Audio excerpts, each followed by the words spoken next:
ilaza zava-boatendry aho, Jehovah nilaza tamiko hoe zanako ianao, izao niteraka anao androany. Mangataha amiko dia omeko lovanao ny jetilisa ary ny farany tany fanananao.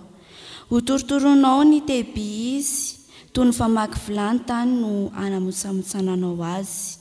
Ary amin'izany dia ndre ianareo ry mpanjaka, minoanatra ianareo ry mpitsarany tany, manompoan Jehovah ny fahatahorana ary mifalia amin'ny fangovitana.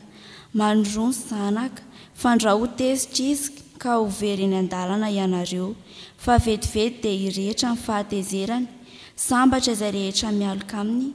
Amen. Andriamanitra tompo sy mpaharanay eo, mideranao izahay no ny soa rehetra nomenao anay, dia izay fantatray sy izay tsaronay velively koa, nefa hivelomanay isan'andro. Misaotra anao izahay no ny famindraponao izay nomenao anay mandrakariva, ary mbola makasitraka anao izahay fa afaka manantona anao amin'ny analan'ny zanakao ary mahazo fitahiana sy fakasitrahana. Tompo, ampio izahay mba anaraka ny torolalana sy ny didinao ary hitoetra ny fampindram-pahalemana sy ny fahamarinana.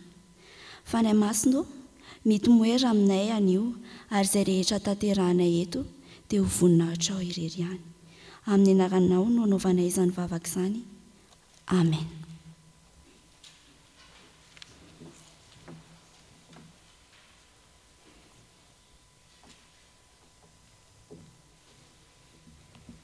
Tonga eo amin'ny fotoana ny ankizy sy ny tanora isika miarahaba anareo tratra izao alarobia anatin'ny herinandro sambatra izao.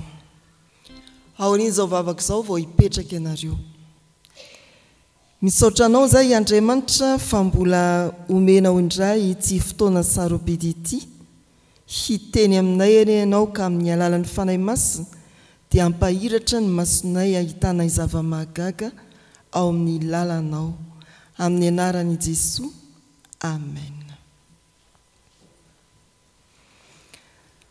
Androany dia nijaonona toko 7:7 no iarahantsika fiangonana manontolo ary atolotra-tsika ankizy sy tanora koa mba ho fototry ny hafatra ampitaina amintsika. Jaonona toko 7:7. Vakiko amin'ny anaran'ny Tompo manao hoe izy tsy maintsy mitombo fa izao kosa tsy maintsy miena. Mba ianareo indray ny hamaky azy.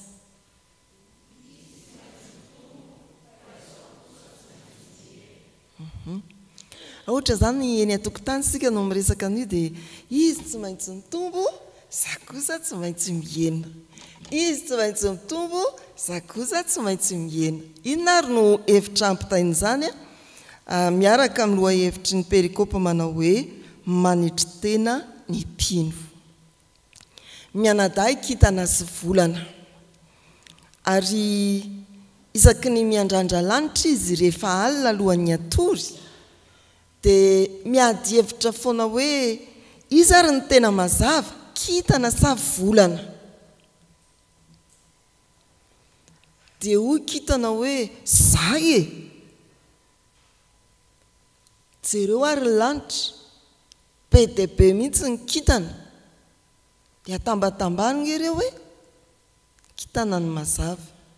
Dia hoy volana hoe zao petra tsara fa marina va zany indraindray dia ohatra ny kely bitika fotsiny no hitan'ny olona fa indraindray dia faly mihitsy ny olona mahita volana hoe feno manana ny volana, tena le boribory be ireny. Fampieritreritra teo iza zany ny tena lehibe sika e. Ndray alina tena niady izy mianadahy mandra-parain'ny andro, kintana volana miposaka ihany ny masoandro. Dia eo izy vao samy nanaiky hoe samy tsisy izy sika e. Ianao tsy mamiratra noho ny masoandro ry kintana, ary za tsy mazava noho ny masoandro. Ny volana tsy mazava noho ny masoandro. Samy manaiky sika fa ny masoandro ny tena fahazavana, izy no lehibe. izany mitondra antsika amin'ny afatra ao amin'njaona toko 7:7. Izy tsy maintsy mitombo fa izaho kosa tsy maintsy miena. Na inona fiezantsika amirapiratra amin'izao krismasy zao, na volana na kintana, dia tsaroa fa Jesosy ilay masoandro no tena ivony zavatra rehetra, ivony fahazavana. Dia indreto ary ny afatra, tsy isika no ivony fiainantsika fa i Jesosy manetretena. Manapa-hevitra hanetretena ka hamelany Jesosy hitombo ao anatintsika, hitombo bebe kokoa ao anatintsika amin'izao krismasy zao. Ary manoloana ny zavatra rehetra izay mety manintona ny saintsika krismasy, dia tsaroa fa Jesosy no ivony krismasy, fa tsy ireny zavatra mamirapiratra hitantsika ireny. Tsy isika no ivony fiainantsika fa i Jesosy. Manapa-hevitra hanetretena ka hamelany Jesosy hitombo eo amin'ny fiainantsika. Jesosy Kristy no ivony krismasy, fa tsy ny famirapiratana hitantsika eny rehetreny. Amen. Ivavaka isika.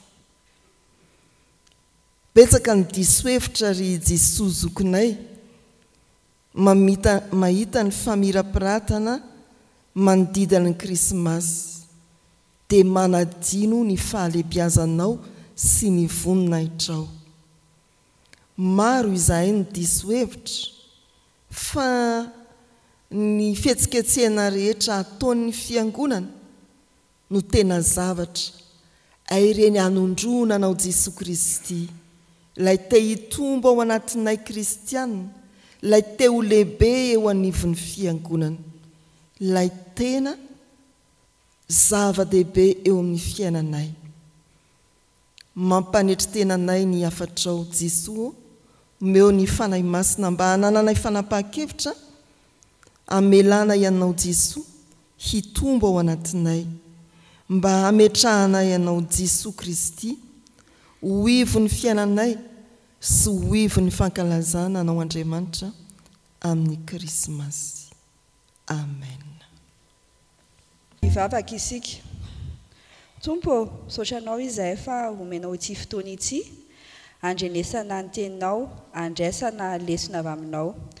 Mangataka ny fanahinao masina ary izahay mba hiasa ao amin'ireo mpanomponao izay hamaky ny teny, mba omeo fahaiza-manao ny mpanomponao izay hanambara ny hafatra, mba ho tafita soamantsara ao am-pon'ny vahoakanao ny fanahy ny fanetretena. Amin'ny anaran'i Jesosy. Amen. Hiara-maky sy heno soratra masina isika ao amin'ny fanekena taloha, bokin'i Isaia toko 7, andininy 10 ka hatramin'ny 11. Rehefa hita dia ho vakiana amin'ny anaran'ny Tompo. Ary Jehovah mbola niteny tamin'ny Ahaza ihany ka nanao hoe: mangata famantarana amin'ny Jehovah Andriamanitrao, eny mangata, na avy amin'ny lalina ambany na avy amin'ny avo ambony. Fa hoy Ahaza, tsy hangataka aho, fa tsy hakafanahan'i Jehovah. Dia hoy Isaia, miano ary ny taranak'i Davida. Ataonareo ho zavatra kely foana moa ny hanasatra ny olona, no dia hanasatra an'Andriamanitra koa ianareo. Ary noho izany dia ny Tompo no hanome famantarana ho anareo. Indro hanananaka ny Virjiny ka hiteraka zazalahy, ary ny anarany ataony hoe Immanuela. Ary rehefa malala handany ratsy sy safidiny tsara izy, dia ary nonomandry sy tantely no fihinany. Fa raha mbola tsy mahalala handany ratsy sy safidiny tsara izany zaza izany, dia ho laony tanin'ireo mpanjaka roa maraiky tahotra anao ireo.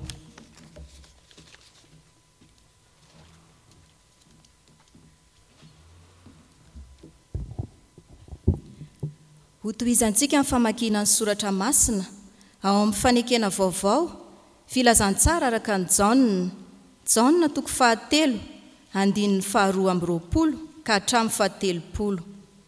Ary ho faranantsika amin'ny famakiana ny soratra masina ao amin'ny epistily 2 ho an'ny Korintianina. Korintianina 2 toko 9 andininy 7 ka hatramin'ny 12. Rehefa hita dia ho vakiana amin'ny anaran'ny Tompo. Rehefa afaka izany dia tonga tany amin'ny tany Jodia Jesosy sy ny mpianany, ary niara nitoetra tamin'ny tao izy sady nanao batisa. Ary Jaona koa nanao batisa tao Ainona akaiky ny Salema, satria nisy loharano maro tao. Dia nankany ny olona ka nataony batisa.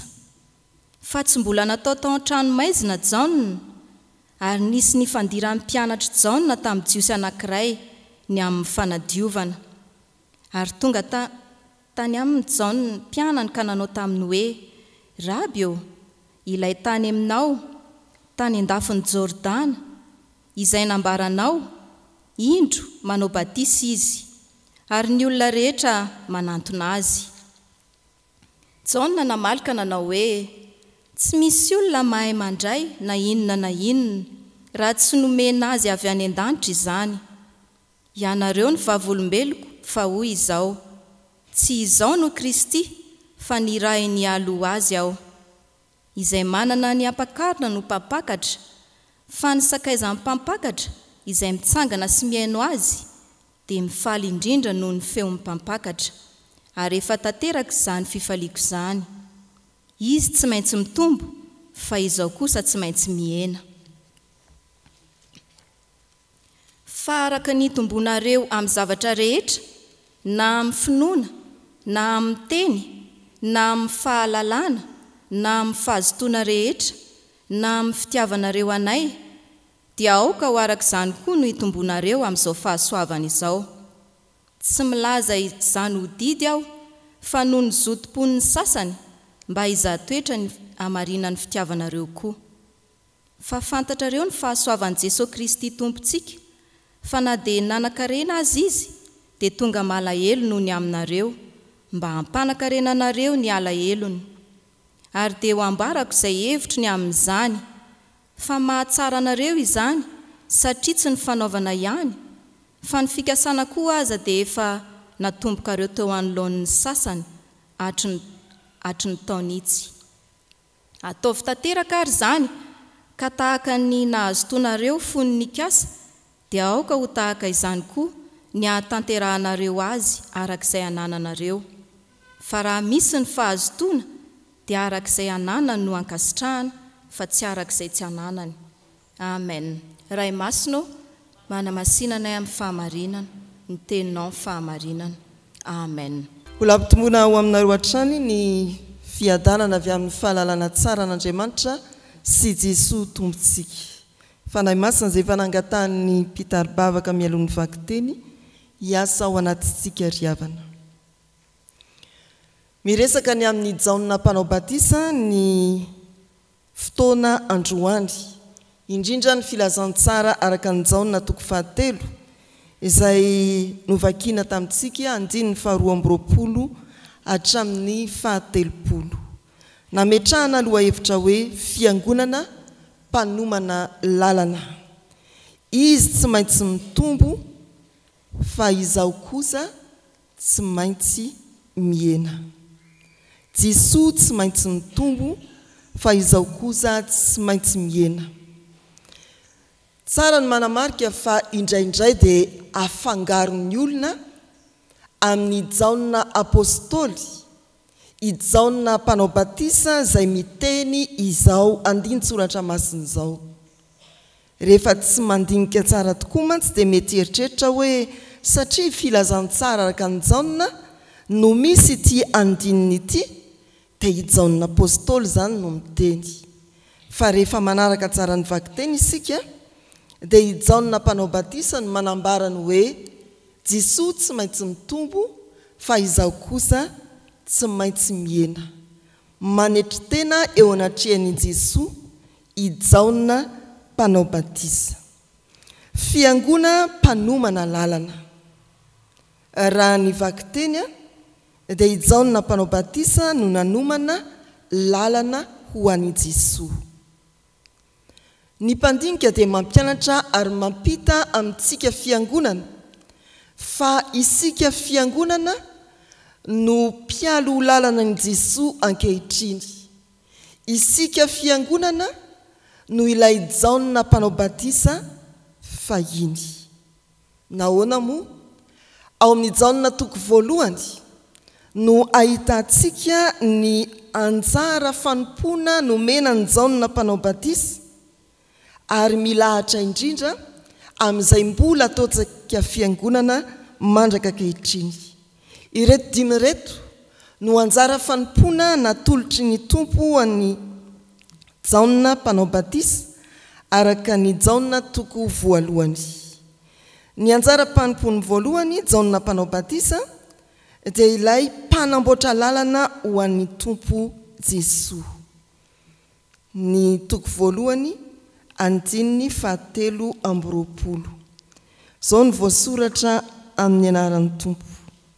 Dia hoy izy, izaho dia feony miantso mafy any anefitra hoe ataovy mahitsy ny lalan'i Jehova arak'izay nolazainy Isaia mpaminany.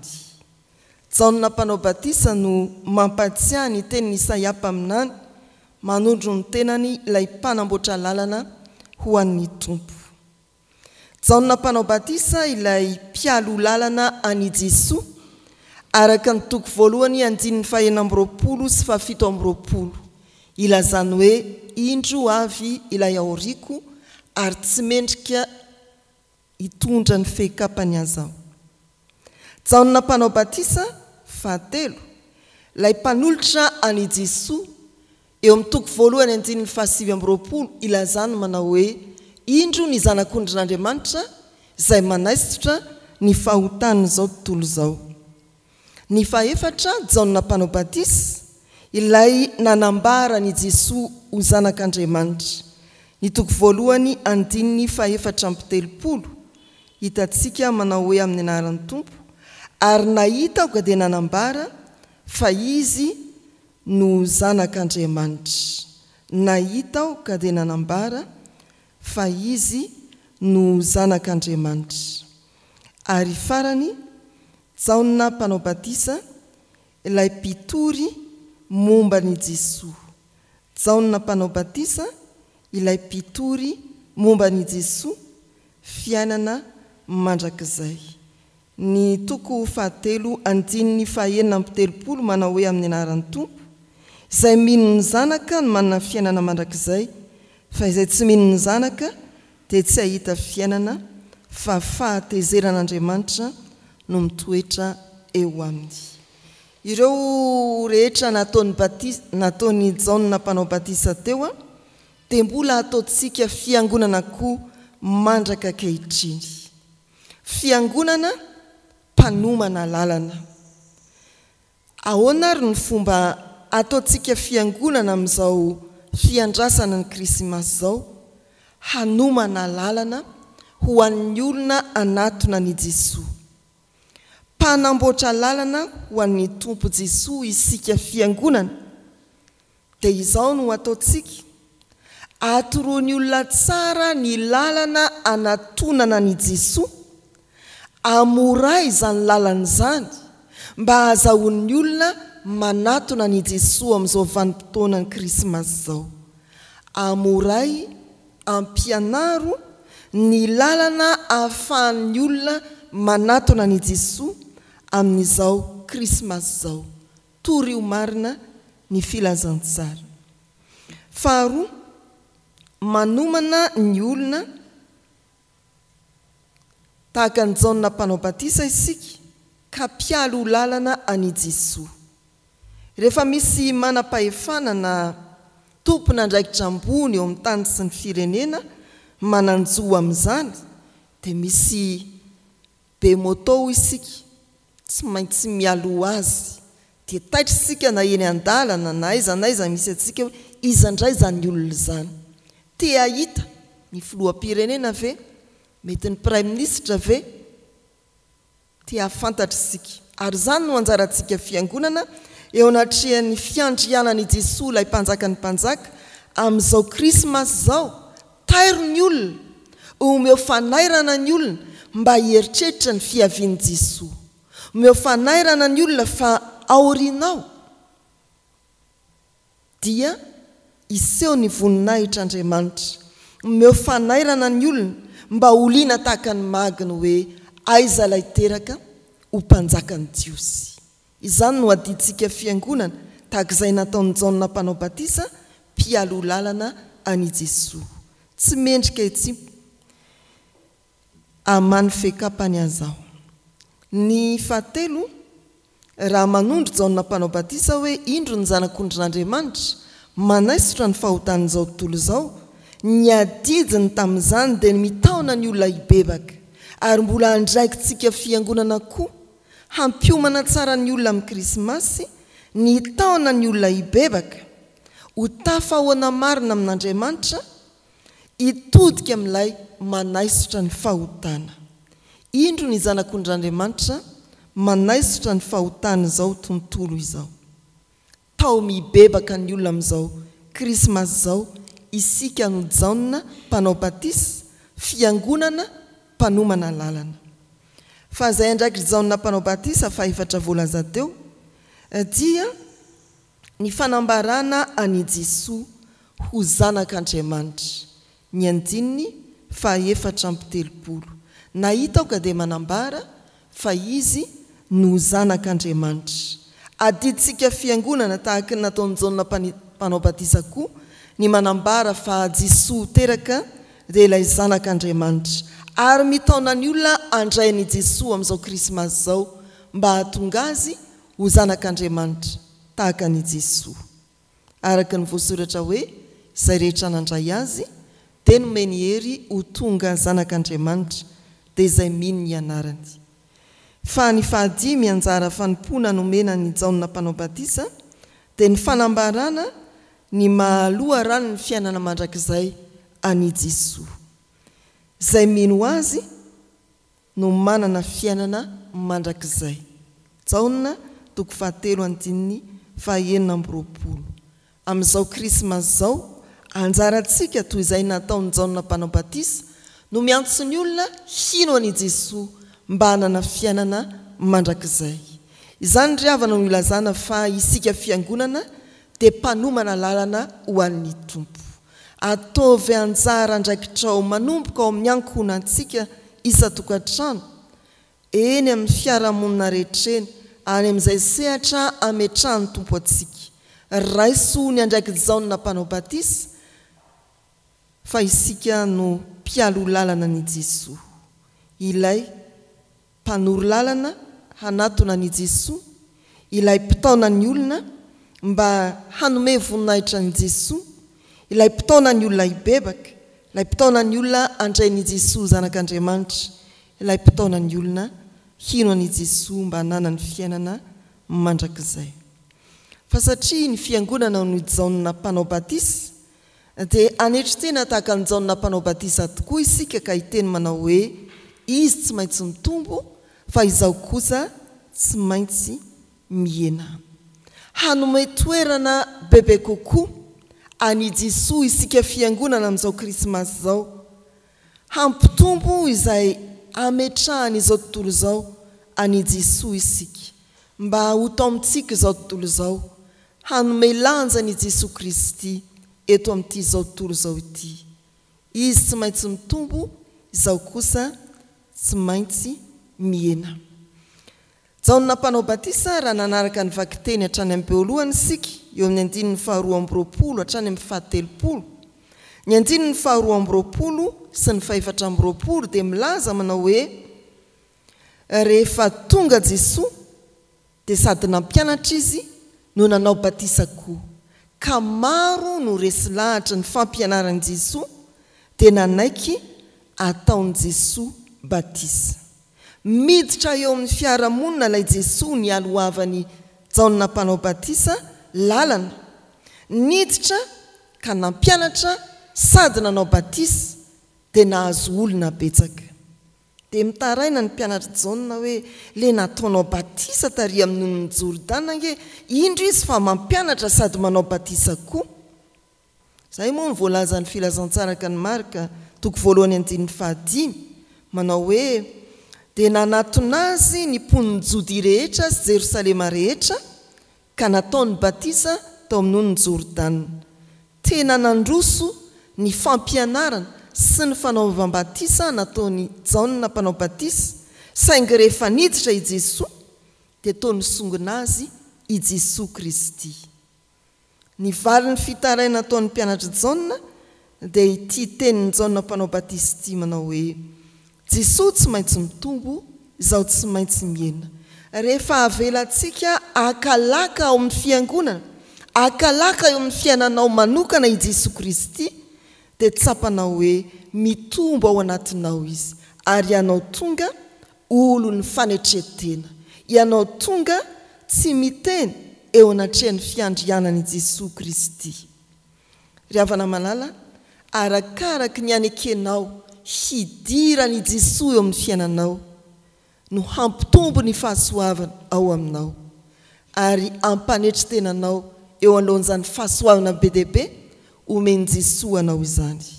Amin'izao Krismasy izao, ekeo hiditra bebe kokoa eo amin'ny fiainanao i Jesosy, ary manambara tahaka izay lazainy Jaona mpanao batisa hoe Jesosy tsy maintsy mitombo, izaho kosa tsy maintsy miena.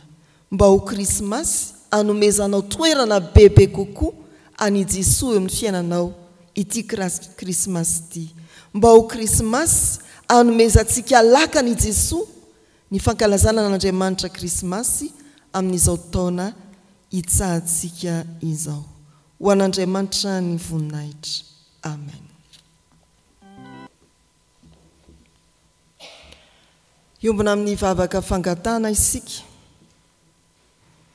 Andriamanitra isaoranay ianao satria mbola mametraka fitokisana amin'ny fiangonanao ho mpialo ho lalana ny famonjena eto amin'ity izao tontolo izao ity, ka dia ampaherezo amin'ny alalan'ny fanainao masina izahay, avita be lavitra noho izay nataony Jaona mpanao batisa, ahataona olona maro amin'ny fibebahana, iroso amin'ny sakramentan'ny batisa, ka ho tonga zanakao Andriamanitra. Misaotra anao koa fa nampahatsiahy ianao ny tenin'ny Jaona mpanao batisa manao hoe Kristy tsy maintsy mitombo, izaho kosa tsy maintsy miena. Koa indreto izay ampaherezo koa amin'ny alalan'ny fanainao masina, mba haloranay tena bebe kokoa, ka hanomezanay toerana malalaka tsara eo amin'ny fiainanay mba hanjakany Kristy. Hanomezanay toerana malalaka hanjakany Kristy eo amin'ny fiainan'ny fiangonana, ary indrindra hikelezanay aina mba hahatonga n'izao tontolo izao handray anao Jesosy mpanjaka amin'ity Krismasy 420 ity. Azavelanao iraviravy tanana ny fiangonanao, fa ataovy mahery amin'ny teny sy ny asa hampanaiky an'izao tontolo izao, fa ianao Jesosy ilay mpanjaka ny mpanjaka, tompony tompo, manana ny fahefana rehetra any an-danitra sy ety an-tany. Ampangino izay fireharehana sy avinavim-po, ataovy tonga amin'ny fanetretena eo anoloan'ny seza fiandriananao izao tontolo izao. Dia misaotra anao izay Andriamanitra afaka mametraka indray ny fiainanay sy ny manodidina anay eo am-pelantananao. Ny momba anay rehetra tsy miafina aminao Tompo, ara-panahy, ara-pahasalamana, ny ara-tsaina, ny ara-kasa fivelomana, ara-ankonana sy ara-pianakaviana, ara-piaramonina, indro tonononay antsipiriany ao aminao zany ka idiro an-tsehatra mba handraisanay ny fahasoavana avy aminao. Ao ny firenenay Andriamanitra dia hojerenao koa ka ataovy miposaka mazava eto i Jesosy ilay masoandro. Jereo ny momba ny fiangonanao, naiza naiza Tompo, ianao hiaro ireo mpanomponao hiara ny fanenjehana any amin'ny tany mbola tsy manaiky ny filazantsara. Ianao ampitombo finoana ireo mifikitra mafy aminao amin'izao fotoana tena sarotra izao. Ianao no mbola hijery ireo mety mitady ho tratry ny fiemorana no ny fampianaran-diso, tompo arovo ny fiangonanao dia mametraka ny fiainan'ny marary eo ambany tanamairinao izahay, ireo manana olana samihafa amin'ny fiainany, ireny olana ireny tarika azy toy ny kintana hifanatrika aminao Jesosy Kristy, ireo manamanjo mba hita indray ny voninahitra ao anatin'ny fizahn-toetra izay mianjady aminy, ny fikasana tsara ao anatin'ny tsirairay dia angatahnay mba hatsapan'ny tananao manampy sy manohana avy tanjany ho voninahitra ao. Amin'ny anaran'i Jesosy ilay nampianatra anay hivavaka hoe rainay izay ny an-danitra, ho amasinina ane ny anaranao, ho tonga ane ny fanjakanao, atao ane ny sitraponao ety an-tany ho tahaka ny eny an-danitra.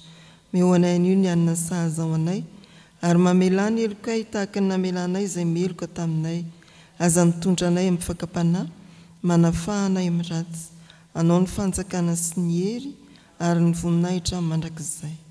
Amen.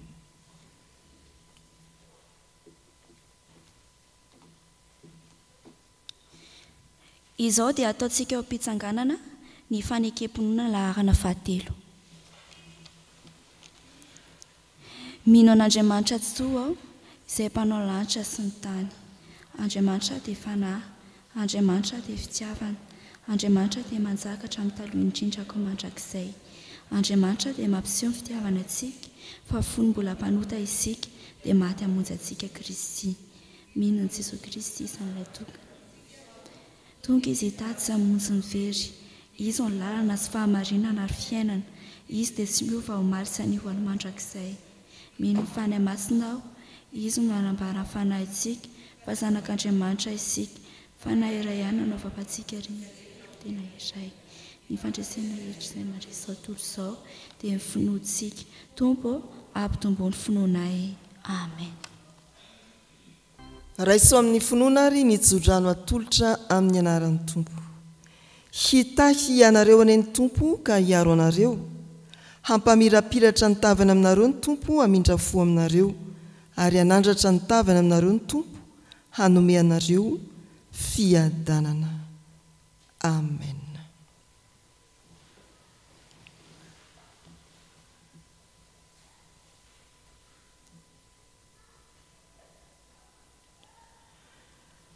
Ho an'Andriamanitra irery ihany ane ny voninahitra, amin'ny anaran'ny Ray sy ny Zanaka ary ny fanahy masina. Amen.